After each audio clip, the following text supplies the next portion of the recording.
BA प्रथम वर्ष के सभी विद्यार्थियों को डॉक्टर हेमा देवरानी का नमस्कार। बेटा, मैं सामान्य हिंदी के सारे कवियों को आपको पढ़ा रही हूँ और आज मैं आपको राष्ट्रीय कवि डॉक्टर रामधारी सिंह दिनकर के रश्मिरथी नामक खंड काव्य का एक अंश है, सच्चे शूरमा।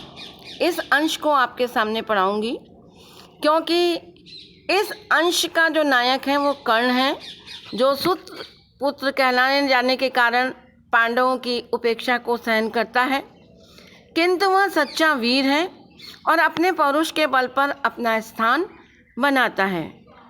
इस अंश में सच्चे वीर की ही विशेषताएं बताई गई हैं।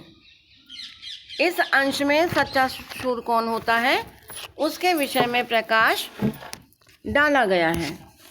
स्पष्ट रूप से बताया गया है कि सच्चा शूर कौन है। देखिए, सबके सामने पुस्तक मैंने खोली है।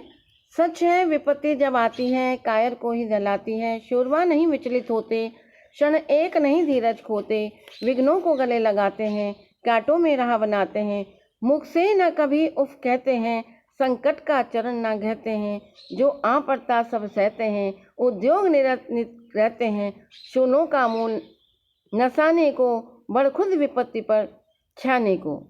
यहाँ पर कवि कर्ण के चरित्र की विशेषता का वर्णन कर रहे हैं कि यह सच है कि जीवन में जब कष्ट आता है, विपत्ति आती है, तो ऐसी विपत्तियां कायर व्यक्ति के जीवन को ही विचलित करती हैं, दहलाती हैं। शूरमा नहीं विचलित होते, क्षण एक नहीं धीरज खोते। जो बड़े बड़े वीर हैं, पराक्रमी हैं, शूरवीर हैं, वे अपने जीवन के उद्देश्य से कभी भी विचलित नहीं होते। एक क्षण के लिए भी वह अपनी धैर्यता को नहीं खोते हैं, विघ्नों को गले लगाते हैं, कांटों में राह बनाते हैं। वो विघ्नों का स्वागत करते हैं। उनके जीवन में जो भी कठिनाइयाँ आएंगी, जो भी विपत्तियाँ आएंगी, उसका वे स्वागत करते हैं, कांटों में राह बनाते हैं और कांटों के बीच में से भी वो अपने जीवन के मार्ग को चुनते हैं। मुख से न कभी उफ कहते, मुँह से कभी वो परेशान नहीं होते, संकट का चरण ना कहते हैं, संकट में वो पैर पीछे नहीं मोड़ते, जो आ पड़ता सब सहते हैं, वो जीवन की कठिनाइयों को सहन करते हैं, उद्योग निरत रहते हैं और कर्मशील रहते हैं, शूलों का मूल नसाने को, बड़ खुद विपत्ति पर छाने को, और ऐसे दुष्टों के कांटों को वो समाप्त कर देते हैं, खुद विपत्ति पर छाने को। विपत्ति आने पर वो कभी विचलित नहीं होते। है कौन विघ्न ऐसा जग में, टिक सके वीर नर के मग में, खम ठोक लेता है जब नर, पर्वत के जाते पांव उखड़, मानव जब जोर लगाता है, पत्थर पानी बन जाता है।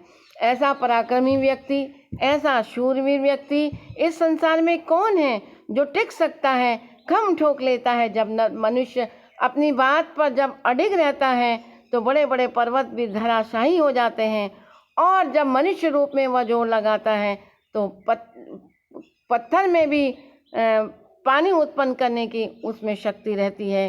गुण बड़े एक से एक प्रकार हैं छिपे मानव के भीतर, मेहंदी में जैसे लाली हो, वर्तिका बीच उजियाली हो।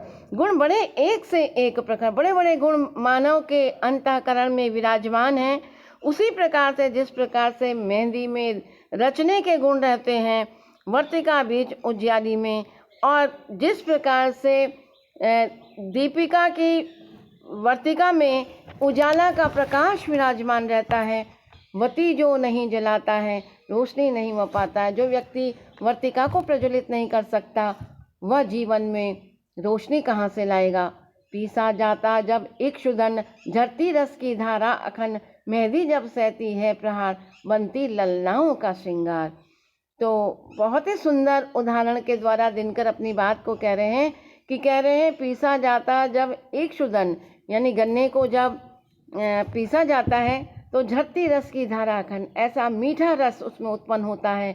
इसी प्रकार से मेहंदी जब सहती है प्रहार, बनती मेहंदी इतनी सरलता से उत्पन्न नहीं होती, तैयार नहीं होती, और स्त्रियों का श्रृंगार बनती है जब फूल पिरोए जाते हैं, हम उनको गले लगाते हैं। एक एक पुष्प की माला को जोड़ने से वो दूसरे के गले में लगाई जाती है। वसुधा का नेता कौन हुआ? इस पृथ्वी का नेता कौन है? राजा कौन है? भूखंड विजेता कौन हुआ? पूरे संसार में विजय प्राप्त करने वाला कौन है? अतुलित यश क्रेता कौन हुआ?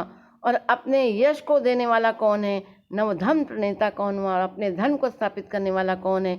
जिसने न कभी आराम किया, जो कभी विचलित नहीं हुआ, रुका नहीं, विघ्नों में रहकर नाम किया, विघ्नों के बीच में भी जिसने अपने नाम को स्थापित किया।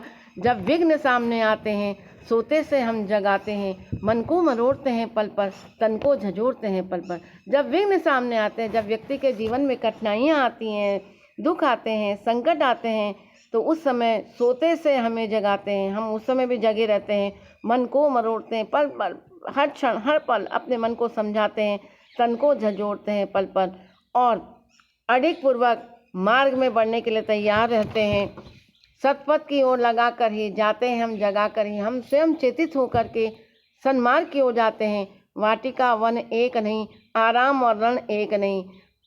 जिस प्रकार से छोटा सा उद्यान और वन एक नहीं हो सकता, उसी प्रकार से युद्ध भूमि और विश्राम स्थल एक नहीं हो सकता। दोनों में विरोधाभास है। वर्षा अंधड़ आतप अखंड, वर्षा अंधड़ और आतप अखंड भयंकर तप पौरुष के हैं साधन प्रचंड। पौरुष करने वाले व्यक्ति के ये उपकरण हैं। वन में प्रसून तो खिलते हैं, बागों में शाल न मिलते हैं।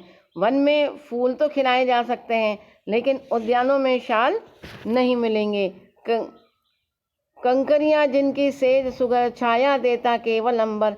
विपदाएं दूध पिलाती हैं, लोरी आंधियाँ सुनाती हैं। जो लाक्षागृह में जलते हैं, वे ही शूरमा निकलते हैं।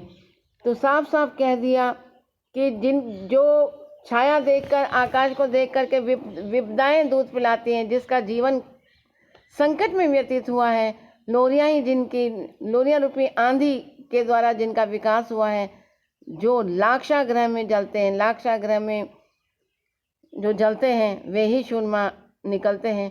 बढ़कर विपत्तियों पर छाज, मेरे किशोर मेरे ताज। जीवन का रक्षण जाने दे, तन को पत्थर बन जाने दे। देश के नौजवान पीढ़ी को संबोधित करते हुए डॉक्टर रामधारी सिंह दिनकर कह रहे हैं कि इस प्रकार से तुम विपत्तियों को क्या करो, विपत्तियों पर विजय प्राप्त करो और ताज को तुम स्वीकार करो। जीवन के रस को ग्रहण करो। इस शरीर को कठोर बन जाने दो, पत्थर बन जाने दो। तू स्वयं तेज भयकारी है, क्या कर सकती चिंगारी है। तुझ में इतना तप है, इतना तेज है कि कोई अग्नि तेरा कुछ नहीं कर सकती।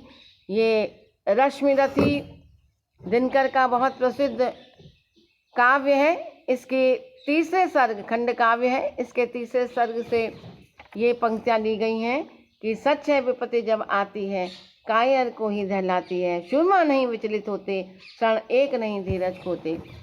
तो बहुत ही सुंदर है बेटा, और परीक्षा के लिए महत्वपूर्ण है, इसलिए आप लोग बराबर इन सबको याद भी करो।